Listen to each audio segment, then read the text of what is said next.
February 6, 1945, Robert Nesta Marley was born in Kingston, Jamaica. Known later worldwide as Bob Marley, he grew up to become one of the most influential human beings that has ever lived.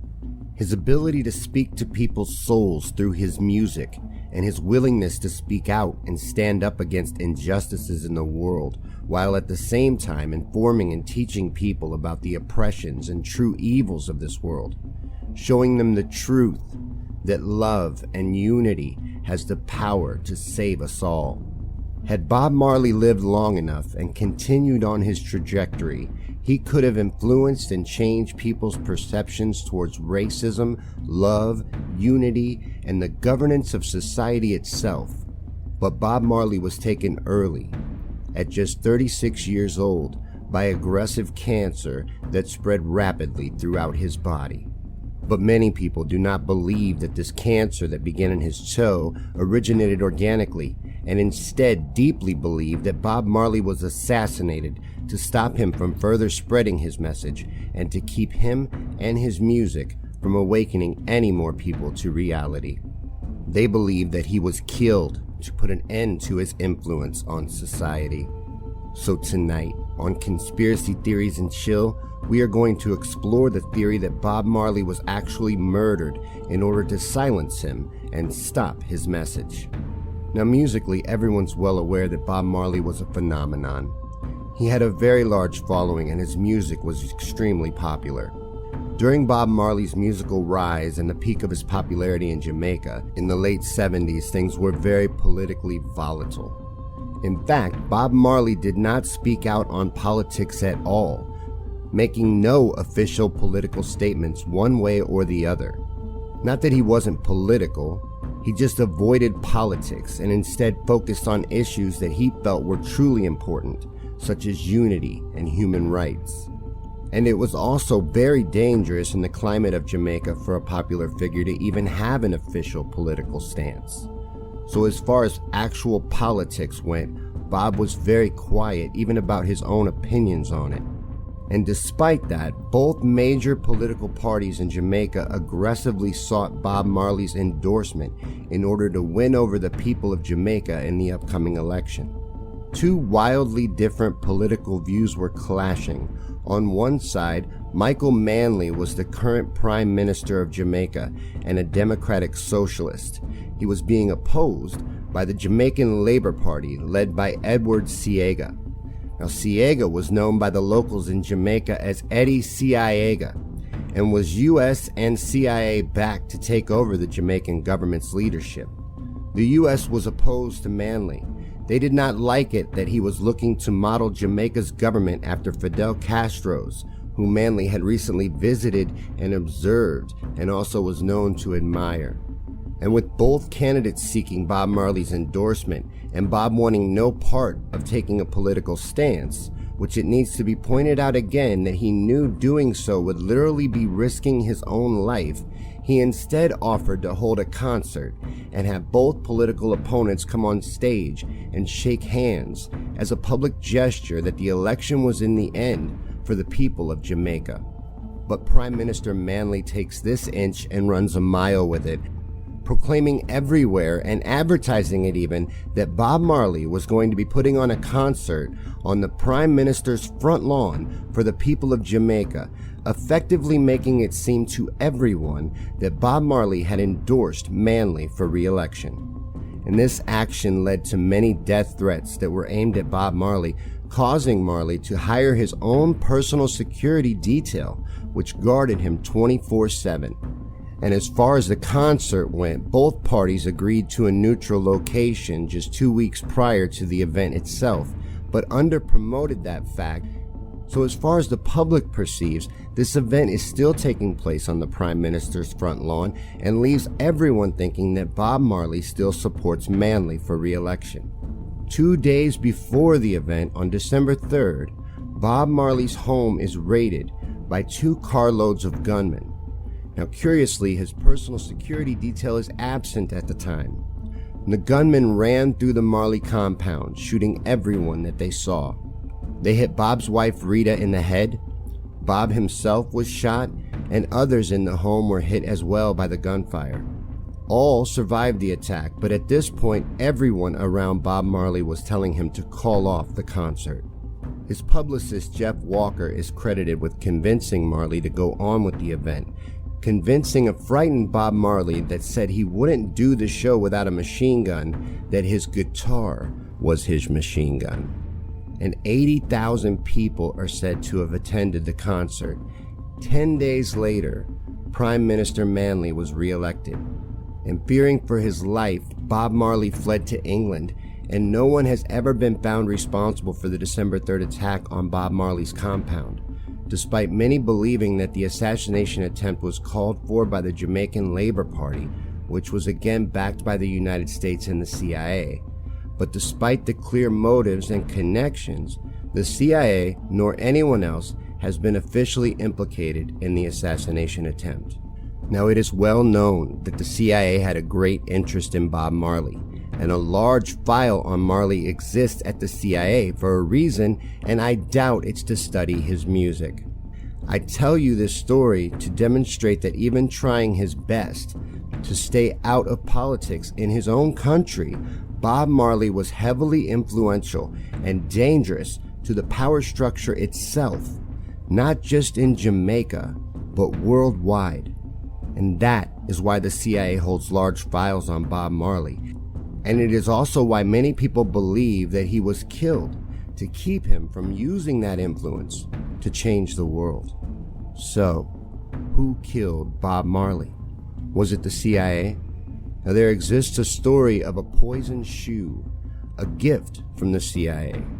In fact, there is also a deathbed confession by a 29-year CIA veteran backing it up, and a tale I found of the man who in the end ended up with that pair of Converse All-Star shoes, and when he went to wear them, they hurt his feet, so he took them apart, finding a small piece of copper wire right under the toe of the sole of the shoe.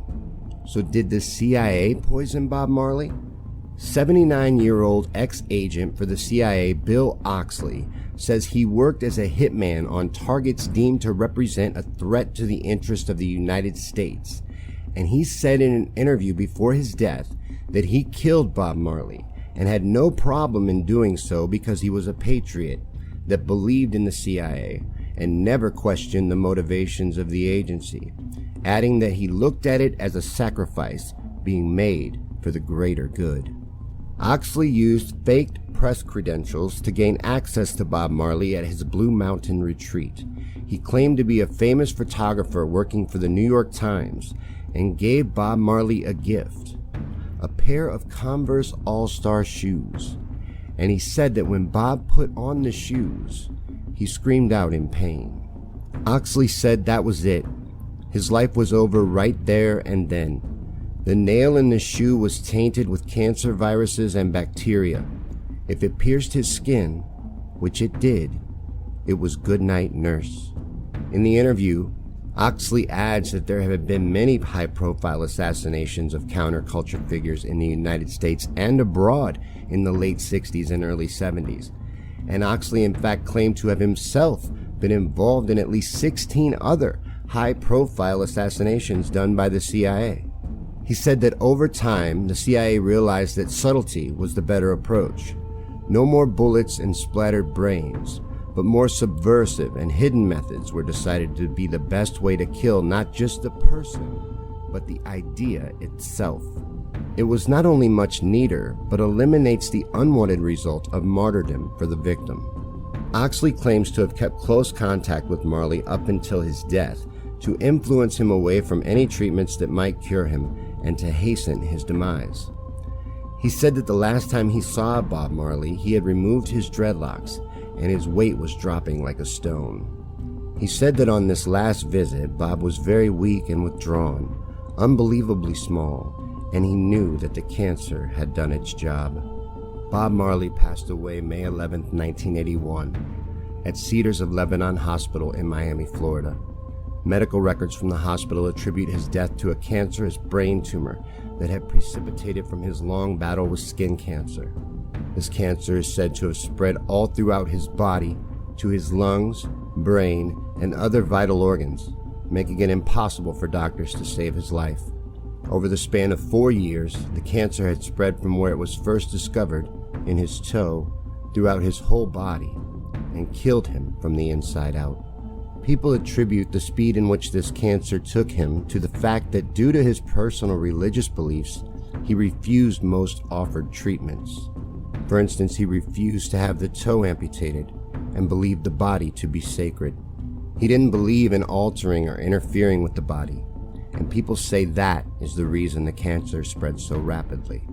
Mainstream science also claims that it's because they didn't have the proper treatments for the type of cancer that Bob Marley had at the time of his death, and that is the reason it spread so rapidly, killing him in the way that it did. But many still do not buy this story, and instead believe that it was a weaponized form of cancer that was used on Bob Marley and that it was done by the CIA. There certainly is motive for this theory, and many interesting bits of information as well. And when you add in the corroborating evidence, it starts to be a little overwhelming, in fact, that the CIA most likely did assassinate Bob Marley, just like Bill Oxley claims to have done. But the CIA isn't the only force that wanted Bob Marley dead. And Bob Marley isn't the only influential Jamaican singer killed from his original group, the Wailers. Peter Tosh, who like Marley was a widely influential civil rights agitator, was also gunned down suspiciously in 1987 at the age of 43. Surviving member of the Wailers, Bunny Wailer, tells a very different story of who is responsible for Bob Marley's death. And while he had never made a secret of his hatred for Bob's wife Rita, in a letter that Bunny published, he went a step further and outright accused Rita and Bob Marley's manager Christopher Blackwell of the murder of Bob Marley. According to Bunny Wailer, Rita Marley was feeding Bob radioactive ash and poisoned him slowly to death, and that is what actually killed him. Tragically, we will never know the truth, and all that we do know is that Bob Marley died a horrible death at a young age. There is no real way to know what the world would be like if his light wasn't put out before its time. But did the CIA kill Bob Marley? In the end, we may never know for sure. But what I do know is that is what they do. The CIA assassination program is very real, and people like a Bob Marley is their exact target. It is the CIA's entire purpose, in fact, to eliminate opposing views and destroy movements before they gain enough power to be effective. And I also know that they were following Bob Marley closely as a person of interest, which isn't a good list of theirs to be on. And they definitely had the motive and opportunity to kill him. The deathbed confession of the agent and corroborating story of the person who came into possession of the shoes and took them apart is very convincing. Listen for yourself. So Jalide gave us the story of how Bob Marley died, because he and Bob Marley was close. So Jalide went to Bob Marley's house one morning to go look for Bob Marley. So when Bob Marley saw Jalide came into the house, came inside in his water boots and shit like that, Bob Marley was like, Jalide, every time you come and look for me, you always come in water boots and shit. Take down any shoes that you like inside of my closet. Anyway, Jalide went inside the closet and take down Bob Marley's superstar shoes that America gave Bob Marley for a superstar. Anyway, Bob Marley said to Jalide, say, I want you to put on the shoes, man. You ain't gonna come out of here in the water boats this morning. You're gonna wear my shoes through that gate. Anyway, Jalide take the shoes and Jalide put on the shoes. And when Jalide put on the shoes, Jalide said that he fell on the floor. He get back up, he fell back on the floor. He get back up, he fell back on the floor. So he take the shoe off. So when he take the shoe off, it was like, Bob, okay, man, this shoes is not for me, man. And Bob said, take the shoes, man. So Jalide said, anyway, I'm going to take the shoes, Bob, but I ain't going to wear it over here, man, because I can't wear it right now. Anyway, Bob said, okay, all right, go ahead. Catch you later, Jalide.